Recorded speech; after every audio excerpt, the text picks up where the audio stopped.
E eu vou falar um pouco para vocês hoje sobre o patrimônio cultural da nossa cidade, Serra de Salitre. Antes de eu começar essa palestra, eu gostaria de saber se vocês sabem qual que é o lugar mais antigo da cidade. Alguém sabe qual que é? Oi?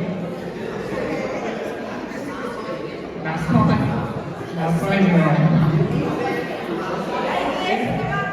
E por que a gente sabe que a matriz é o lugar mais antigo da cidade? Por causa da primeira igreja, certo? E por que a gente sabe que é a primeira igreja? Porque alguém nos contou, exato. E esse ato de alguém nos contar alguma coisa é a história oral que vai sendo passada de gerações para gerações. Oi? Escravos também, exato. E por que a gente sabe disso? Por causa da história que vem sendo passada de gerações em gerações. E isso, o patrimônio cultural,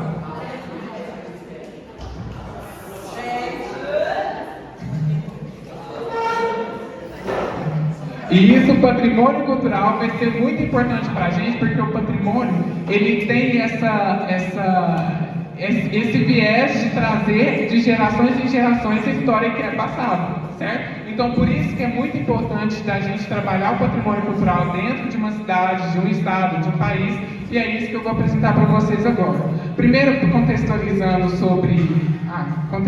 aqui, esse projeto que eu estou fazendo agora faz parte da Lei Paulo Gustavo, que todos os anos vai ter agora as edições nas cidades. É um governo que é repassado, o dinheiro que é repassado pelo governo federal para os municípios para instigar os artistas a desenvolverem trabalhos que eles sempre quiseram desenvolver. Então esse é um trabalho que eu sempre quis desenvolver, que é de pesquisar qual que é o patrimônio cultural da cidade, e também um outro edital que eu estou fazendo, que é de pesquisar também as histórias dos construtores da cidade que ajudaram a desenvolver Serra de Salitre, porque a gente, quando a gente vai... o que acontece quando a gente vai inaugurar um edifício da prefeitura? Existe uma placa cinza, né? E nessa placa está escrito quem que é o prefeito, quem que é o vice-prefeito, quem que são os vereadores, quem que são os secretários. Mas muitas dessas placas, na verdade todas essas placas, não conta quem de fato construiu aquele prédio, quem de fato ajudou a reformar o tal prédio, quem de fato fez aquele prédio. Claro que as pessoas que estão lá são importantes, mas existem outras pessoas tão importantes quanto, certo? Então, isso eu venho trazer também no meu trabalho de conclusão de curso. Eu fiz um documentário que fala sobre a vida do meu avô, que foi o construtor da cidade, e como esses construtores não estão sendo visibilizados. Então, esses são dois editais que eu estou fazendo da Lei Paulo Gustavo. E o edital que eu vou trazer para vocês hoje é sobre os patrimônios. Aposto que muitos de vocês aqui não sabem, mas o que acontece? O patrimônio, ele não é uma coisa recente. O patrimônio começou lá no século XVII, na Europa, claro, porque todos os nossos ricos são europeus, né?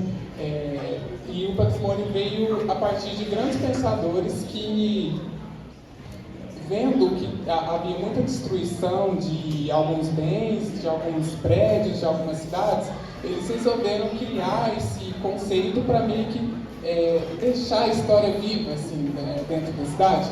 E aí, a partir disso, foi se refinando o trabalho. E se a gente for parar para pensar, a palavra patrimônio mesmo, a etimologia dela vem de patri, que é pai. Então, ou seja, o que tem a ver pai com patrimônio? Quando a gente pensa em pai e filho, o que a gente pensa normalmente? Olha, eu vou fazer várias perguntas, tá? Eu quero muitas respostas. Então, quando a gente pensa em pai e filho, o que a gente pensa normalmente?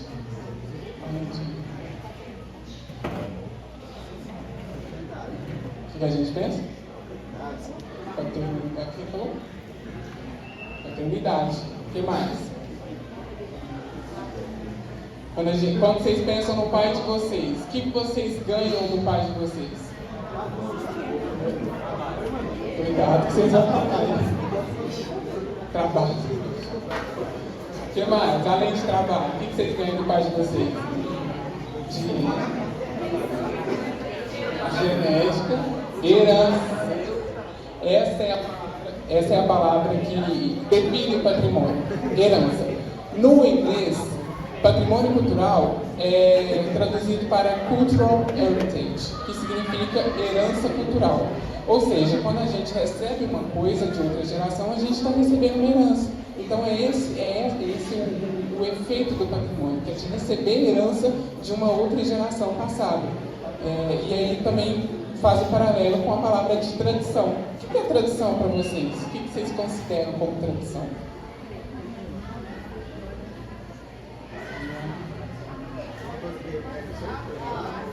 Uma coisa que repete sempre.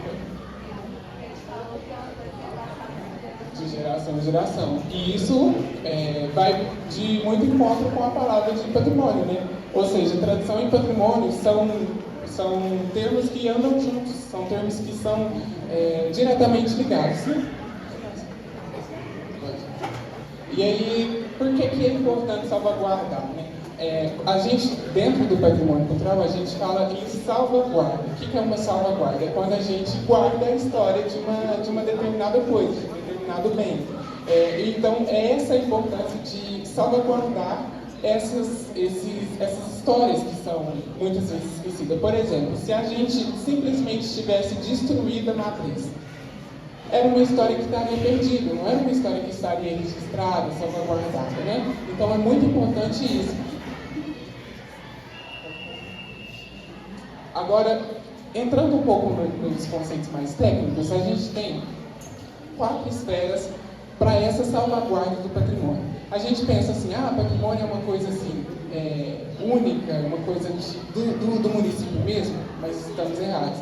Patrimônio é uma coisa que é do município, do estado, do país e até do mundo. Não sei se vocês conhecem, mas existe aqui na Serra o CODEMPASSE, que é o Conselho Municipal de Patrimônio Cultural e Ecológico, que é liderado pelo CAIP, que é o secretário de Cultura, sabe, né? Cultura e Patrimônio. Depois a gente tem o IEPA é o Instituto Estadual de Patrimônio Histórico e Artístico de Minas Gerais, então, ou seja, o IEPA cuida de todo o patrimônio do estado de Minas Gerais. Depois a gente tem o IFAM.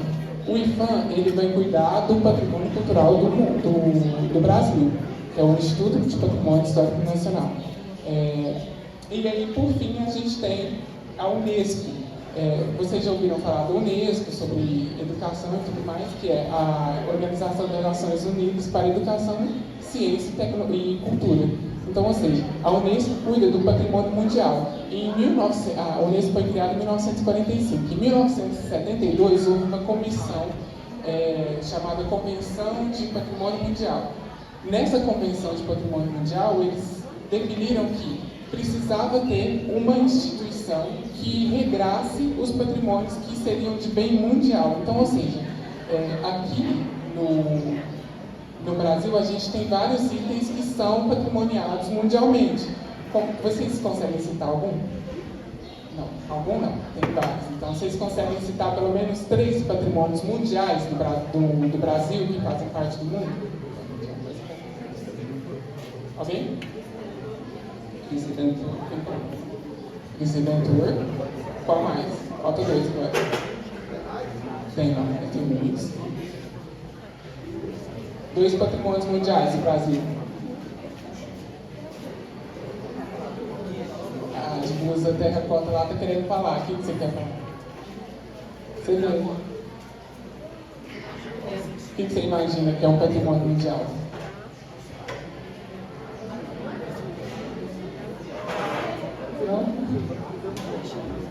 Ninguém? Outro? Alguém aqui já foi?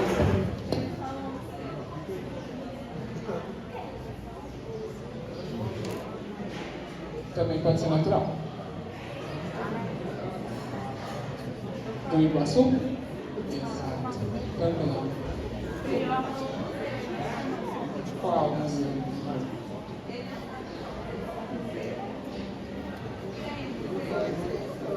Tem Você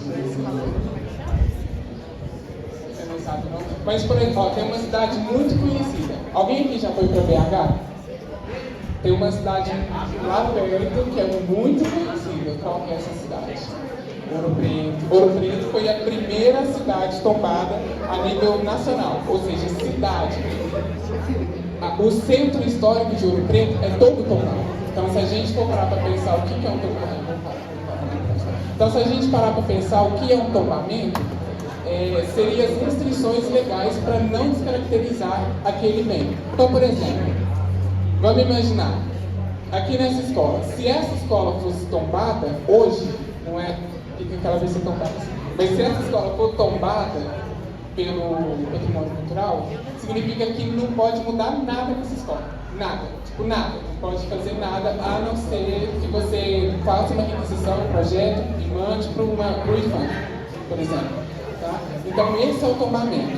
Mas, além do tombamento, a gente tem outros dois instrumentos para salvaguardar uma história, como, por exemplo, o inventário. O inventário, ele é, na verdade... Pode passar, por favor. O inventário, ele é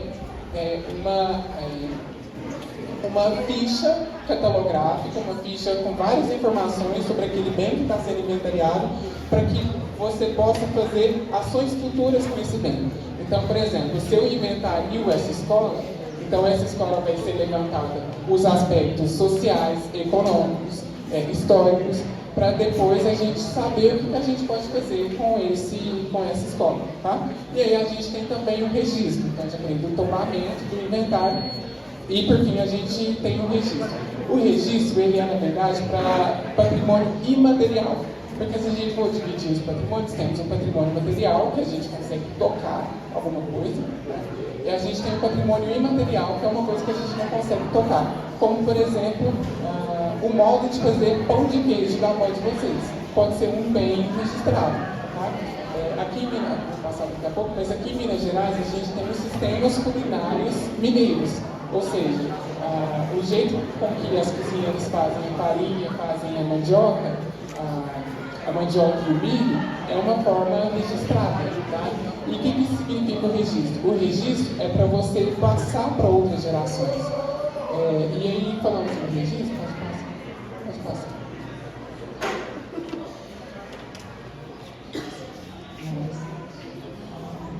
Até chegar na lista. Isso. Pode passar. Aí, falando sobre o registro, o que acontece? Aqui na Serra, a gente tem um bem que é registrado mundialmente. Foi até assunto de muita notícia no ano passado, tudo mais, que é o modo de fazer o queijo artesanal de Minas Gerais. Ou seja, antigamente o queijo era só registrado nacionalmente, ele era salvaguardado pelo IFAM, mas agora ele é salvaguardado pela Unesco, ou seja, pessoas de todo mundo podem chegar aqui na Serra agora para comer um pouco do queijo, porque agora está sendo reconhecido mundialmente. E o registro, ele tem essa intenção de demonstrar todos os passos, né, de como fazer tal bem, e aí depois disso você pode passar para outras gerações. Aqui na Serra temos algumas fazendas, pode passar? Aqui na Serra, a gente é o único município de Minas Gerais que tem uma região que faz o queijo artesanal.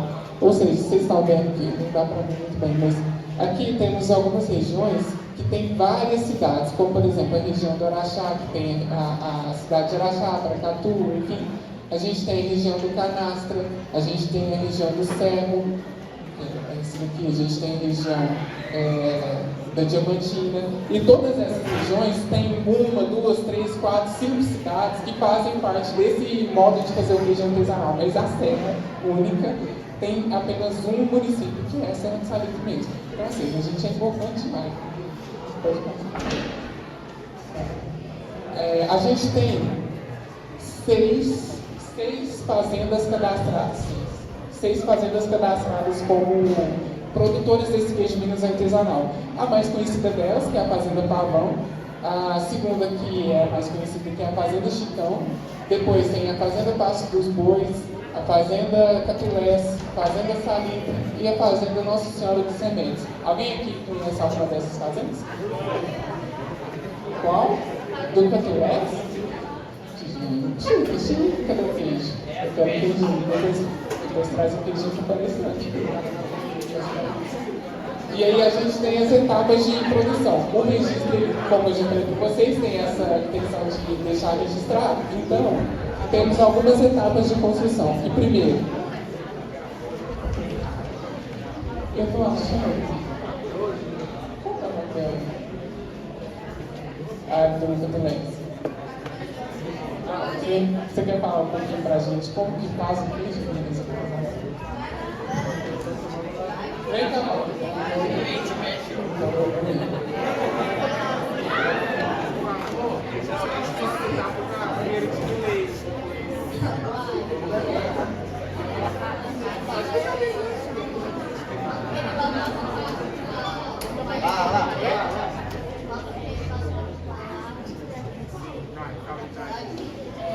Tem todo o processo, né, das ordenhas e tal.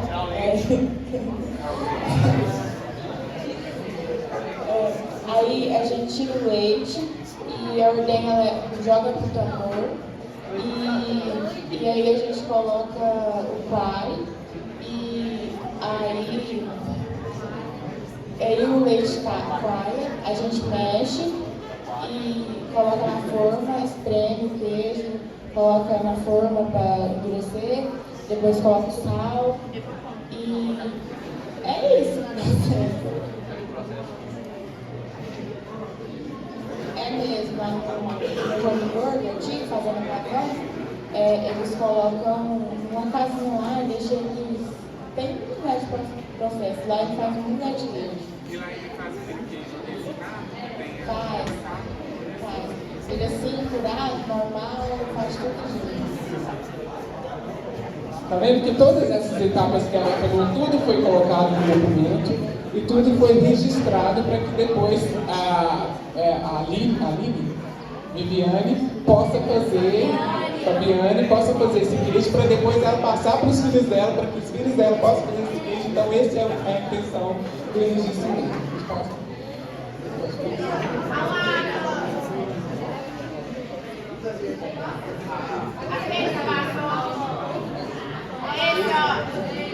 Esse daqui que é o seu tio?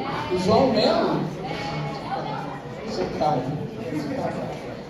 Agora, alguém de vocês aqui sabe quais das expressões culturais de que a gente faz mesmo aqui na Serra estão registrados pelo IFAM? São registrados pelo IFAM mesmo. Alguém aqui sabe alguma? Quem falou?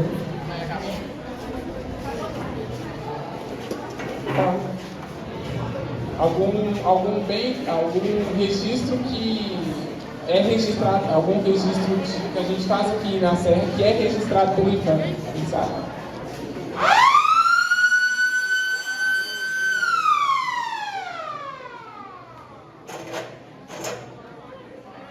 As políticas é de Minas Gerais, não pelo IFAM.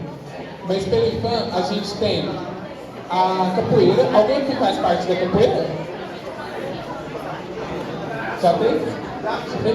Você quer falar um pouco pra gente?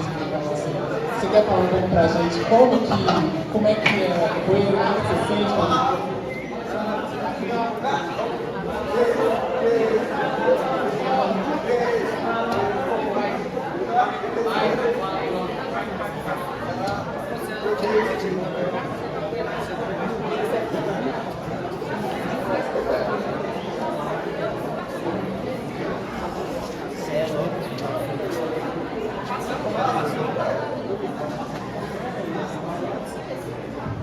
Na época que eu participei da capoeira, eu gostava muito do movimento, da agenda, da música, daquele bafo, sabe?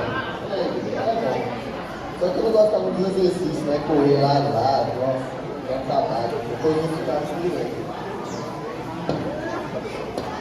E você sabe qual que é a origem da capoeira? é de origem tipo africana, né? Lá no movimento, que eles faziam com dança, no café não era. Acho que no café era no vídeo. Eles dançavam lá para não perceber, os caras não brigavam, né? Senão era o vídeo e batia, sei lá. Isso mesmo. O que está acontecendo hoje em dia, que o IPHAN já está reconhecendo isso, é que, inclusive eu estou no processo de mestrado do IPHAN mesmo, de patrimônio cultural, e aí o que acontece? O IPHAN reconheceu que muito do que a gente tomba, muito do que a gente registra, muito do que a gente inventaria hoje em dia, vem de origens colonizadoras. Então, ou seja, o IPHAN está fazendo esforços para que outras maneiras, outras histórias e outras culturas, como por exemplo a de origem africana, sejam valorizadas no nosso meio brasileiro. Porque, por exemplo, se a gente pensa no tombamento de Brasília, por exemplo, que Brasília foi tombada logo após ser construída. Tem um valor muito estético nisso, tem um valor muito puramente estético. Se a gente for pensar, Brasília é só uma construção bonita, porque não é funcional, não funciona direito. Assim, é uma cidade feita para carros, é uma cidade que não valoriza a vida do pedestre. E aí o IPHAN está reconhecendo essa valorização decolonial assim, dentro do Brasil. Então, trazer esse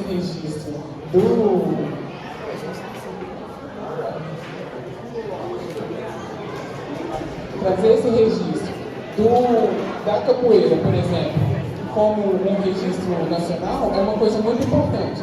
E aí, realmente é isso que ele falou, é realmente isso que ele falou. A capoeira vem de origens africanas, mais especificamente do povo bantu. Então, esse é um modo registrado para ser passado por outras gerações. Pode passar. Volta. E aí tem dois registros, que é da capoeira mesmo e dos ofícios da capoeira.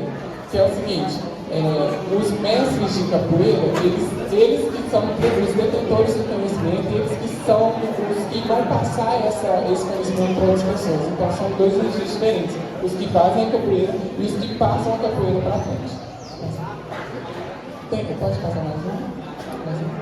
Tem 5 sítios arqueológicos aqui na Serra que são também que são cadastrados no IPHAN.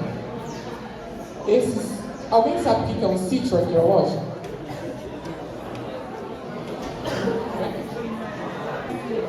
Sítio arqueológico é um espaço onde os arqueólogos delimitam para poder achar e poder montar essas coisas dos artefatos. Exatamente. O sítio arqueológico mostra a história de uma... Tipo aquela escalação que aparece,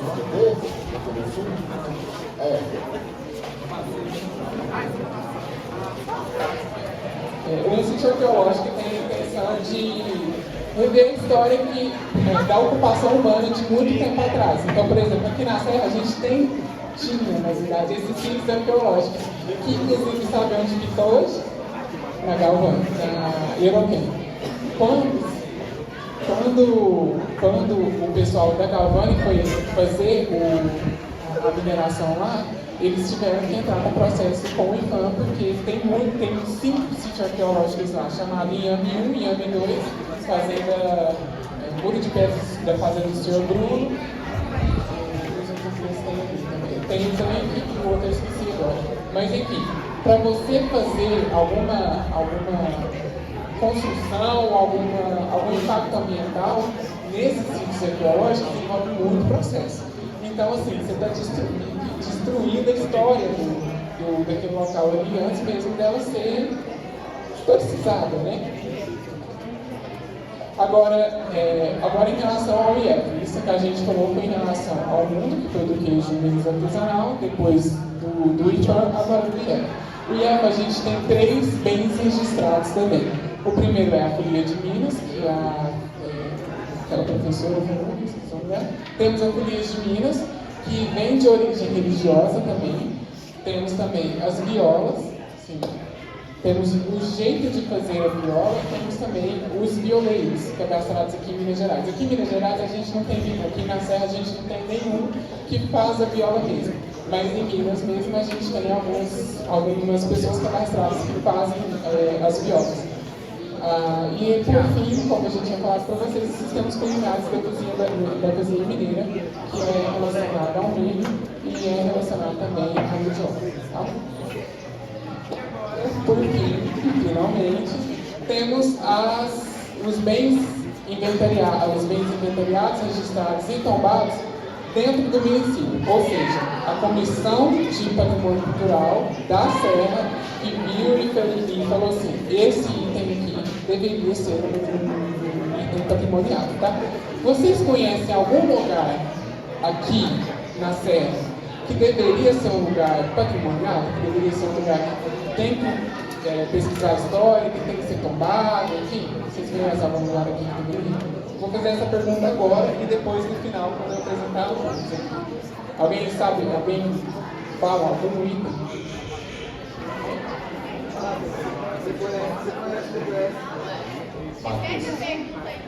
Matriz? Qual mais? Algum bem aqui da cidade que deveria ser patrimonial, ou inventariado, tombado ou registrado? Qual? Ele é tombado pelo município. Qual mais? A Casa da Cultura. Qual mais? Algum mais? Na época do teatro, eles usaram dentro da época da colonização. Tem umas histórias que foram também na produção. E tem um que usaram para bater os escravos e os burros de pedra.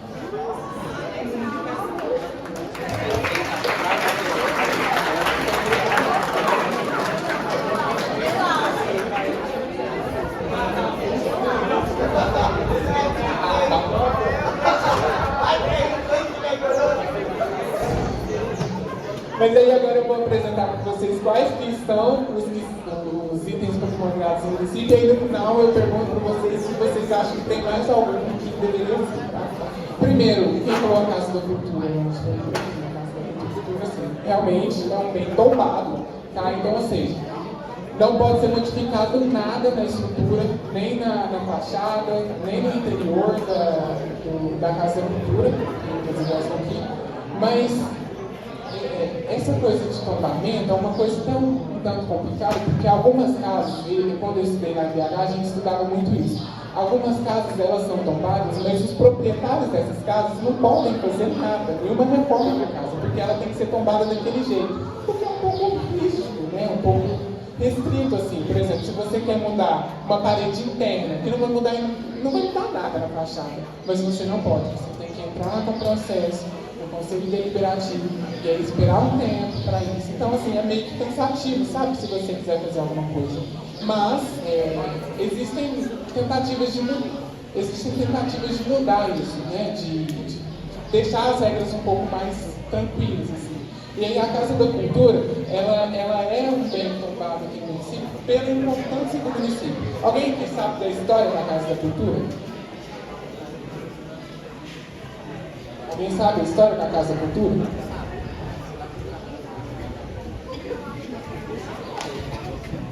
Ninguém sabe?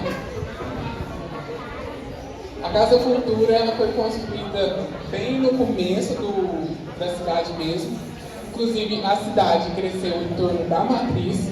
A Matriz foi a primeira capela, pela história que foi contada, né? A Matriz é a primeira capela da cidade, pois ela foi destruída para depois dar lugar à Matriz que a gente tem hoje. E naquele entorno, naquele quarteirão, foram construídas as primeiras casas da cidade. E então a Casa da Cultura, ela já pegou a sede da Prefeitura Municipal, há muito tempo atrás. Depois ela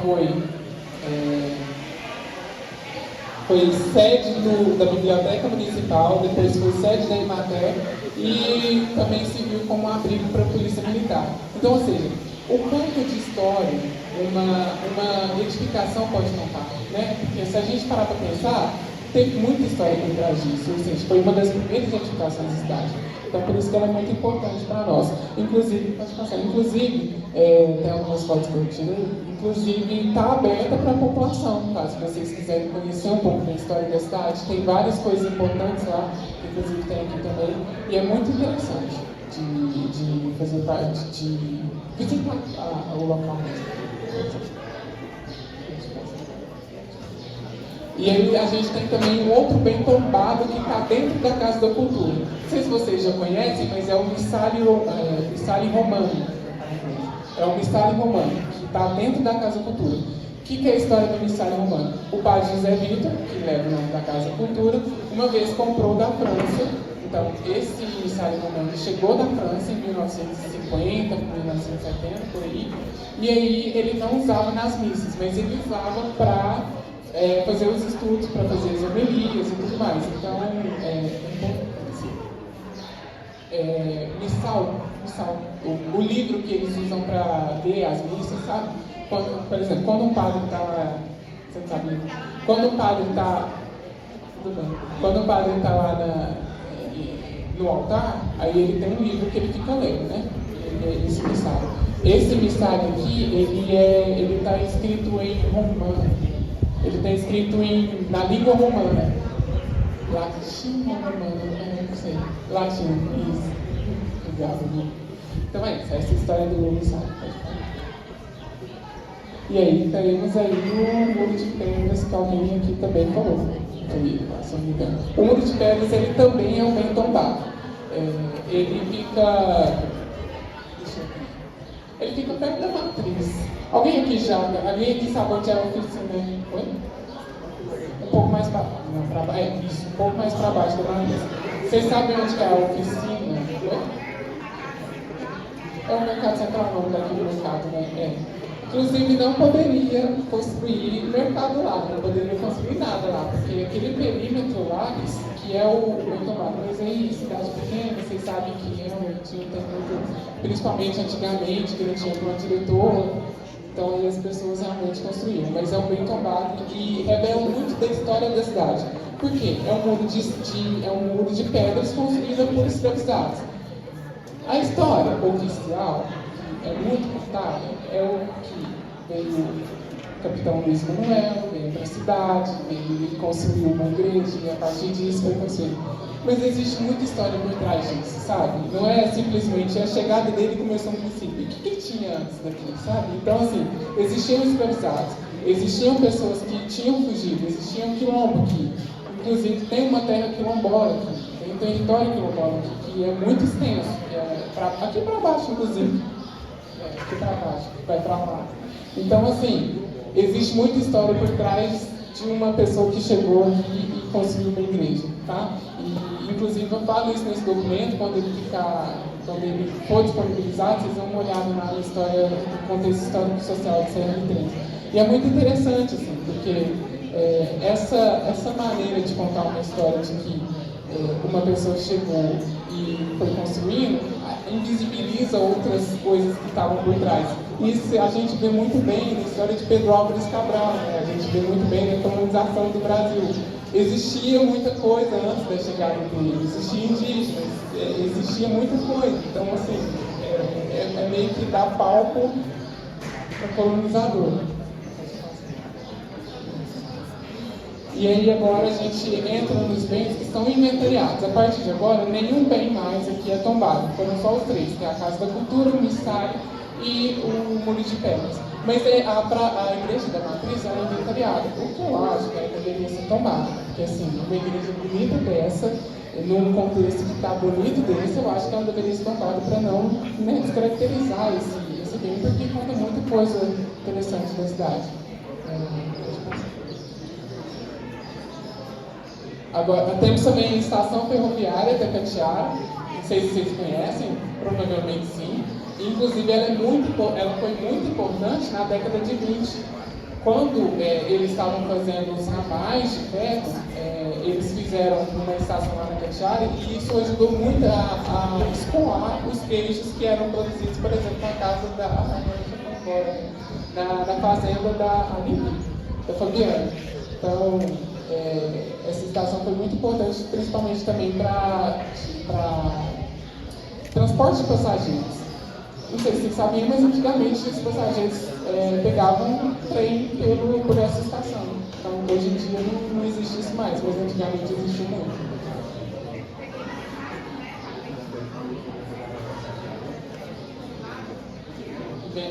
Mas chegaram novas, né? Vou explicar rapidamente qual é a diferença entre tombamento, inventário. Na verdade, eu vou pegar alguém para explicar, né? Porque eu já expliquei isso uma vez.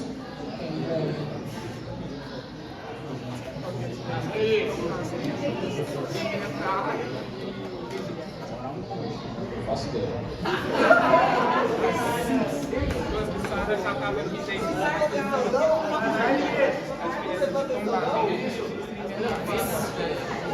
Eu acho que o frete de tombamento e o do inventário. E o tombamento é tomado por um certificado de você não pode mudar o negócio, igual você for na casa, não pode fazer nada. E o inventário é uma locação importante da cidade. Não é? O inventário o levantamento desse bem que está sendo inventariado.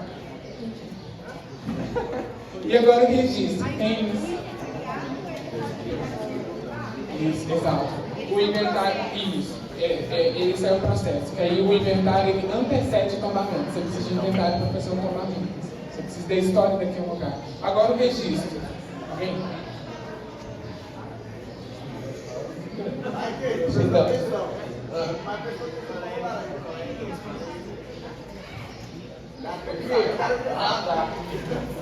O registro você vai registrar uma forma de expressão de uma determinada cultura, de uma determinada comunidade. Então, por exemplo, se uma comunidade faz a capoeira, se uma determinada comunidade faz a capoeira, então esse bem é registrado para passar para outras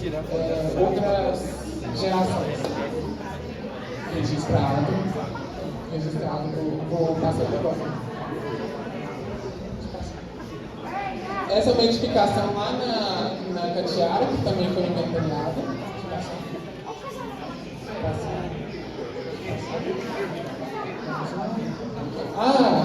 Temos uma coisa que é muito importante que é registrado, que é a festa do café. A gente só participa da festa do café, mas a gente nem imagina que existe todo um processo por trás dessa festa do café. Ela é um bem registrado municipalmente, então, ou seja, foi todo documentado para que outras gerações possam ver isso e possam aplicar na prática essa festa do café. Então, para não se perder, então, tem todo o documento lá, falando de todos os eventos que acontecem, então, por exemplo, os shows, a corrida, tem o festival de pratos típicos, tem várias atividades, né, que são feitas. E aí, inclusive, essa festa do café, ela já é muito antiga.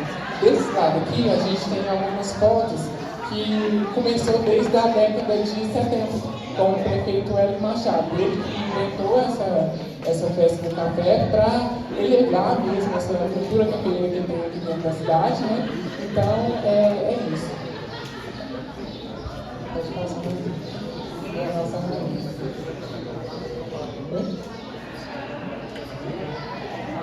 E aí,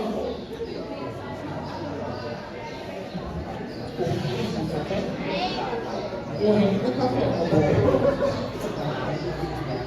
Sabe que antigamente, eu não sei se é da época de vocês, até o ano de 2012 por aí, existia o rei e a rainha da consciência negra. Não sei se vocês já ouviram falar disso.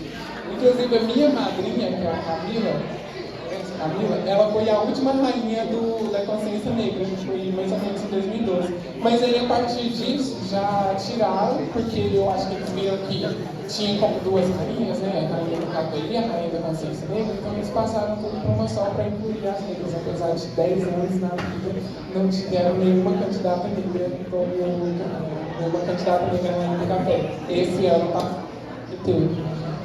Enfim. Aí agora a rubrica tá aqui.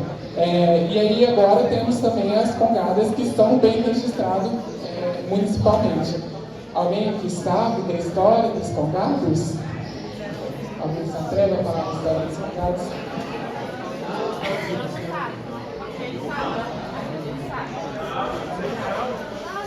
O Pedro sabe. Não? Aonde você viu isso? Hã? Não?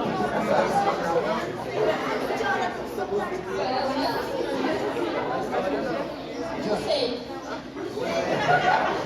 O congado também veio.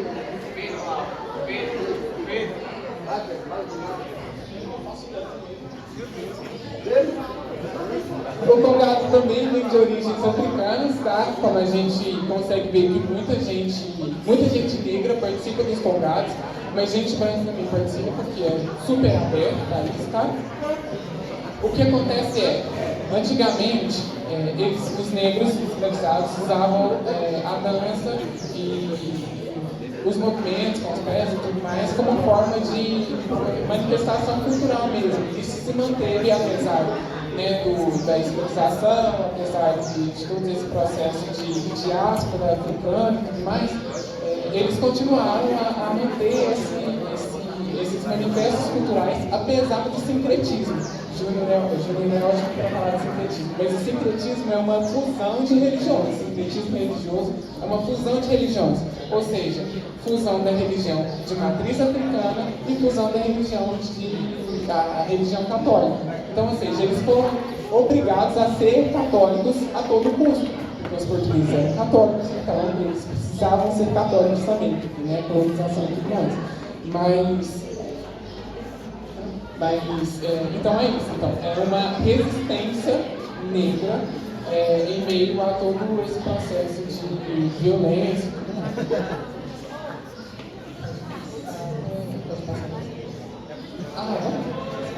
E aí, por que a gente associa o congado com a peça de Nossa Senhora do Rosário, Santa Efigênia e Santo Expedito? Existem dois mitos dos congados que eu vou falar para vocês agora. O primeiro que é o do Chico Rei. Não sei se vocês já conheceram a história do Chico Rei, mas que era um escravizado que veio do Brasil, que foi lá para Ouro Preto, porque nesse ciclo do ouro, então tinha que trabalhar a força. E o Chico Rei, ele conseguiu se libertar e virou o rei do Quilombo Preto. E aí, o Chico Rei fez uma promessa, se eu não me engano, para São Benedito, para São Benedito, Nossa Senhora, não lembro agora por qual santo, mas ele fez alguma promessa.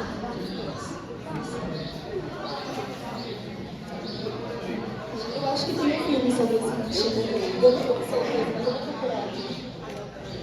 Aí eu fui por história do livro.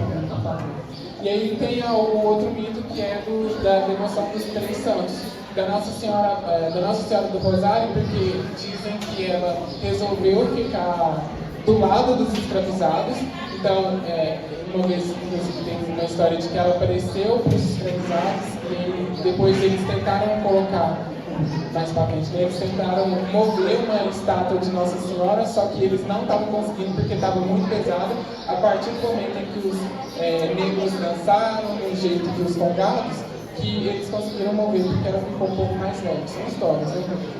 A outra de São Benedito foi porque ele também era um escravizado, e a de Santa Efigênia é porque ela era uma princesa que resolveu também apoiar os escravizados. Então, tem tudo a ver assim, com escravidão, catolicismo, religião de matriz africana e diáspora.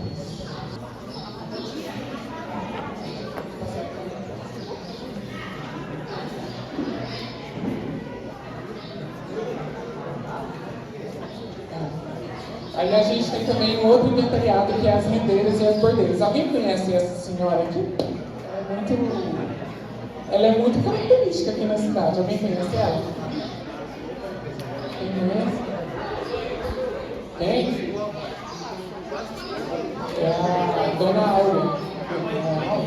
A Dona Áurea, ela é a mãe do Leandro, que foi candidata a prefeito do mandato na eleição passada.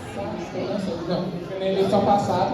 E aí ela aprendeu desde pequena a fazer esses bordados, essas coisas artísticas, então foi uma forma de inventariar essa história mesmo.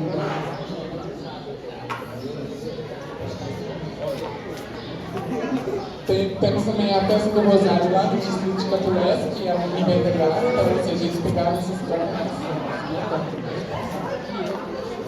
Temos a tecelagem, o que é uma tecelagem? É a arte de entrelaçar os fios para fazer mesmo um tecido, uma coisa maior, uma coisa grande. Inclusive tem lá no Catulés, e é uma resistência mesmo, porque hoje em dia, se a gente for parar para pensar, é tudo muito industrializado, né? A gente compra as coisas muito prontas, não existe muito manufatura mesmo, então continua sendo feita manufaturada, então é muito importante. A festa do carro de boi foi criada em 2018, mas ela já foi inventariada. Foi criada na gestão do prefeito Joca, que é para elevar mesmo assim, os carros de boi, que é para elevar esse transporte que era muito usado antigamente. A igreja presbiteriana é um bem inventariado também, não é registrado, tá? E inclusive ela é muito bonita mesmo, assim, e ela faz parte de todo um complexo arquitetônico lá de baixo, então, pelo seu estilo estético, por isso que é inventariado. Esse prédio aqui ele é muito emblemático mesmo, porque ele foi muito importante na história passada da Serra. Ele já serviu de muitas funções, inclusive já foi abrigo do cinema da cidade. Então, conta, né, o estilo que é único, né, o estilo da fachada é único, e conta também uma história que foi muito importante para a população passada. Se você perguntar seus avós, seus pais, eles com certeza vão lembrar desse cinema. Essa edificação, que é a casa da Andréia, também já serviu de um antigo funeral, e é por isso que foi inventariado também. Essa casinha aqui ela é muito bonita, né? Quando vocês passam lá na Matriz, vocês ficam admirando essa casa, né? Porque assim, eu fico admirando ela demais. Ela é muito bonita, infelizmente ela ainda não foi tombada, mas ela, pelo menos inventariada ela foi, alguma história ali a gente tem dela. Essa edificação aqui, que é lá em frente à Câmara, ela também já serviu, ela já foi palco para muita história na cidade. Ela já foi casa do primeiro médico da cidade, que foi o Dr. Walter. Ela foi casa também do primeiro Dr. Walter e do José Vanderlei, que foi o primeiro professor, se não me engano. Não foi o primeiro médico também. É isso. Essa edificação aqui também ela é muito bonita, e é por isso que ela foi inventariada, né? Pode ter outras ações também para ela, a casa onde está criada hoje. Essa outra edificação também foi inventariada. O cemitério municipal também é inventariado, que é uma coisa, né, se a gente para pensar no cemitério, é inventariado, mas foi inventariado. Bastante. As gameleiras, não sei se vocês já viram as gameleiras lá embaixo, perto do show de bola, mas o que acontece? Foram retiradas no ano de 2024, ou seja, a gente perdeu 3 árvores muito importantes para a cidade, porque elas são palco. Além de servir para conforto térmico e ambiental, elas também serviam como lugar de descanso das pessoas, como um lugar um espaço de devoção mesmo, de pessoas de matriz africana, de religião de matriz africana. Mas elas foram cortadas. Elas estavam quase caindo. A Praça da Matriz é inventariada também, é contada a história. A Praça do Rosário também é inventariada. Uma imagem que tem dentro da igreja Nossa Senhora do Rosário também é inventariada. Dizem que ela chegou mais ou menos em 1980, por aí, e aí ela está aí até hoje. O estádio, ele foi inventariado também. O poliesportivo também que é material. Ou seja, alguém que joga futsal. Ou seja, vocês estão jogando em um lugar privilegiado, tem bastante história aqui. A escola municipal Raul de Melo também é inventoriada, mas aí a gente vai parar para pensar. Se uma escola é inventoriada, por que as outras não são? Está no processo ainda de inventoriar as outras escolas, de levantar a história dessas escolas. Mas a escola Raul de Melo, eu acho que é uma das a segunda ou a terceira mais antiga da cidade, porque a primeira é a Dalila Lopes, a Lúcia, sim, depois a Dalila Lopes, então eu acho que a primeira é a Dalila Lopes, aí depois a Lúcia, porque crescendo no crescimento da cidade, né? A Igreja Assembleia de Deus também é um item inventoriado. E aí, dentro da Casa da Cultura, a gente tem também alguns itens que o padre José Vitor usava, que também foram inventoriados. Um deles é a túnica, além do missário romano, né? Mas um deles é a túnica. E por que vocês acham que o padre José Vitor foi muito importante para a cidade? Alguém sabe? Alguém sabe da história dele?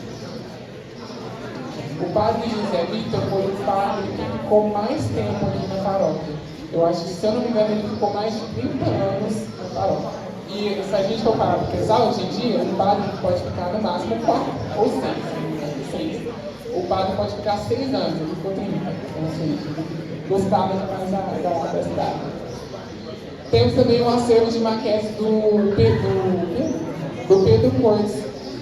O Pedro Cortes, quando vocês fazem desfile estudantil, algumas de vocês, algumas pessoas usam essas maquetes. E essas maquetes foram construídas por ele alguns anos antes dele morrer, né? E ele fez vários prédios da cidade, como por exemplo a Matriz, tem também o antigo cinema, tem aquela casa ali embaixo, que eu acho que é a Casa da Cultura também. Temos o acervo da Biblioteca Municipal, inclusive a gente consegue pegar os livros da Biblioteca Municipal, se vocês quiserem, tá? Fica aberto das 8 para as 5, né? E vocês podem pegar os livros tranquilamente, podem pegar emprestado. É muito interessante. Eu aconselho vocês pegarem. Agora, saindo um pouco do município da Serra, que a gente pensa assim. Mas não.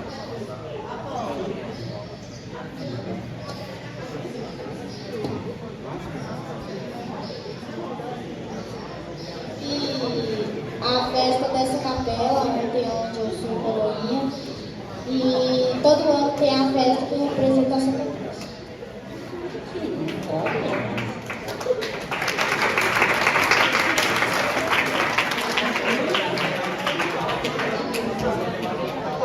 Essa capela da Fazenda dos Remédios, inclusive a Fazenda dos Remédios foi uma das primeiras regiões que foi habitada, né?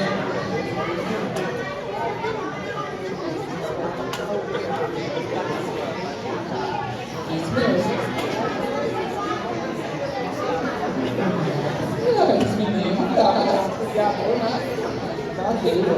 Mas é isso, então a Fazenda Região dos Remédios é das primeiras regiões que foram habitadas mesmo, na região da Serra Saúde. Aí temos a primeira sede da fazenda também. Você já a Capela Nossa Senhora do Rosário, que está dentro do distrito da Catiara.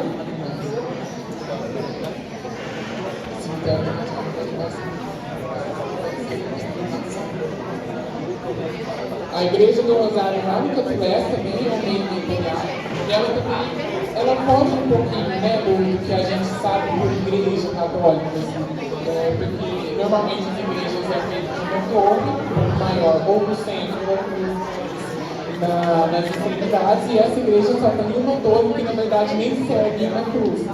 Então segue bastante tipologia, né?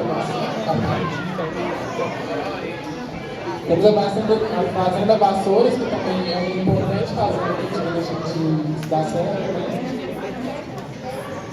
Capelinha 36, lá no Catulés.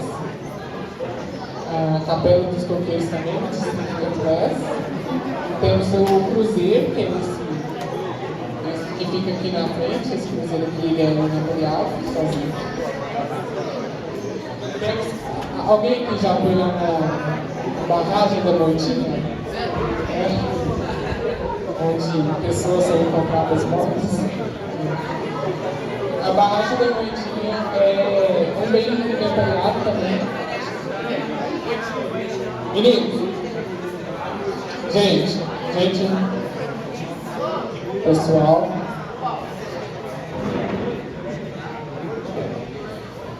a gente pensa que para ser inventariado, para ser registrado no tombado, precisa ser um bem arquitetônico, né? Mas pode ser também um bem natural. O patrimônio não é só cultural, ele também é natural. Então a barragem de Moitinha é inventariada. Temos a Cachoeira da Teta e a Cachoeira do Lido, que também são inventariados, que são que levantaram a história desse bem e também qual é a importância para o município. Agora, passados todos esses itens que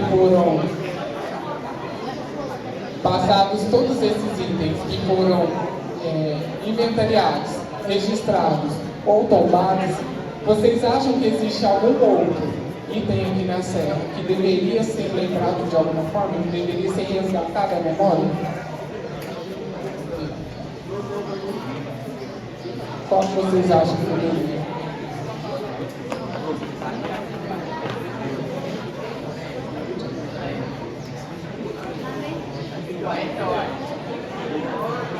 Talvez o primeiro bairro criado na Assunção ia ser todo lembrado de alguma forma que deveria ser guardado pela Serra, lembrado. O primeiro bairro, parece assim.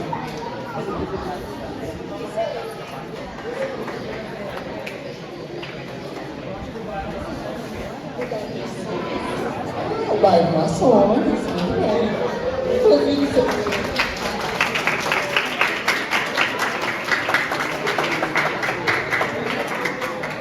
vocês sabem da história do bairro Maçons?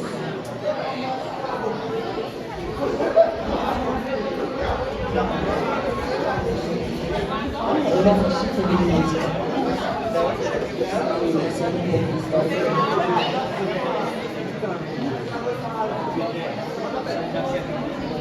Algum outro?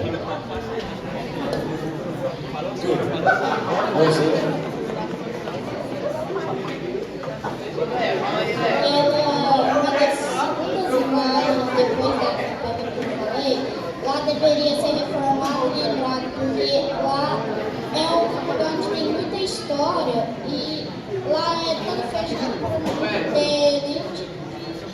ninguém pode entrar, lá é totalmente fechado. Então é um lugar que lembra, é lembrado, mas deveria ser reformado e guardado como monumento histórico.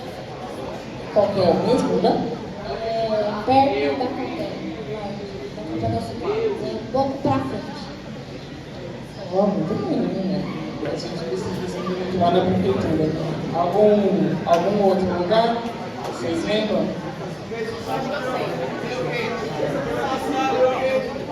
Eu não sei se todo mundo sabe, mas o Jonathan estava contando que lá na Praça da Ponte era um cemitério antes. Então, assim, eu acho que devia ser. Vocês escutaram que a Sara falou? Lá na Praça da Ponte era um cemitério antigamente. Realmente, quando eles foram construir a ponte, eles acharam muito ossada lá na praia de lá. Então era um antigo cemitério depois que foi passado lá para o cemitério antigamente.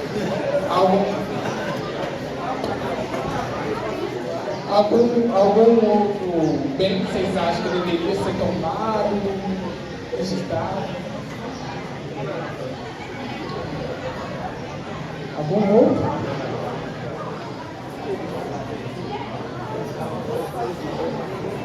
Tem aquela igreja lá perto chegando no Guaranaçana, que é tipo uma capela, que é aquela lá, entendeu? A capelinha. Eu acho que a capelinha realmente deveria ser um lugar.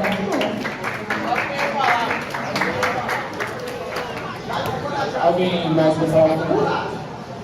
E vocês têm dúvida em relação ao patrimônio cultural? Vocês têm dúvida em relação ao desenvolvimento da cidade, à história da cidade? frente de casa também, que foi uma igrejinha da família que morava lá na minha casa mesmo, mas hoje em dia é tipo um arsenal de tiro. É a casa aqui na Serra ou lá na roça? Aqui na Serra mesmo. Casa de fechados, era uma igreja.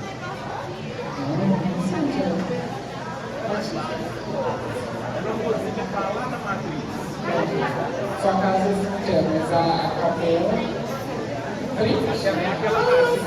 Que faz parte de um terreno bem grande. Lá era uma antiga igreja. Olha só. Precisamos fazer um trabalho para esses meninos precisamos fazer um trabalho para os meninos inventariarem alguma coisa aí, né? Vocês têm dúvida em alguma coisa em relação à história da cidade, em relação ao patrimônio cultural? Tem uma dúvida? Bom, então eu agradeço a atenção de vocês, muito obrigado por colaborarem, por participar. E é isso, qualquer coisa estamos aí disponível, tá? Qualquer coisa vocês podem colocar no Instagram e podem mandar mensagem. Obrigado.